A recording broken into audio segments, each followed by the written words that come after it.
Zephaniah 2. Gather together. Gather, O shameless nation, before you are driven away like the drifting chaff. Before there comes upon you the fierce anger of the Lord, before there comes upon you the day of the Lord's wrath. Seek the Lord, all you humble of the land, who do his commands. Seek righteousness, seek humility.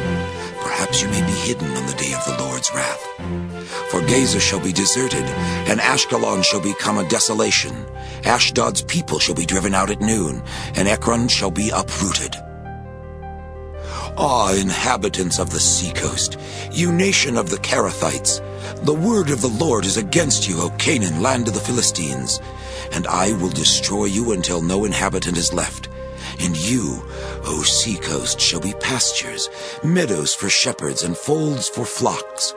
The seacoast shall become the possession of the remnant of the house of Judah, on which they shall pasture.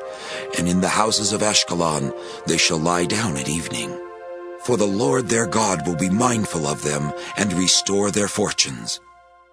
I have heard the taunts of Moab, and the revilings of the Ammonites, how they have taunted my people and made boasts against their territory. Therefore, as I live, says the Lord of hosts, the God of Israel, Moab shall become like Sodom, and the Ammonites like Gomorrah, a land possessed by nettles and salt pits, and a waste forever. The remnant of my people shall plunder them, and the survivors of my nation shall possess them. This shall be their lot in return for their pride, because they scoffed and boasted against the people of the Lord of hosts.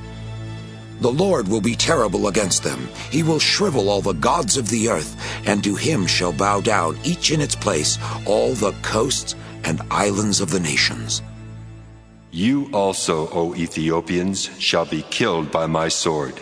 And he will stretch out his hand against the north and destroy Assyria. And he will make Nineveh a desolation, a dry waste like the desert. Herds shall lie down in it, every wild animal, the desert owl, and the screech owl shall lodge on its capitals.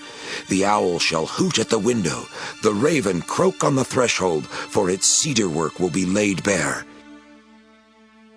Is this the exultant city that lived secure, that said to itself, I am, and there is no one else?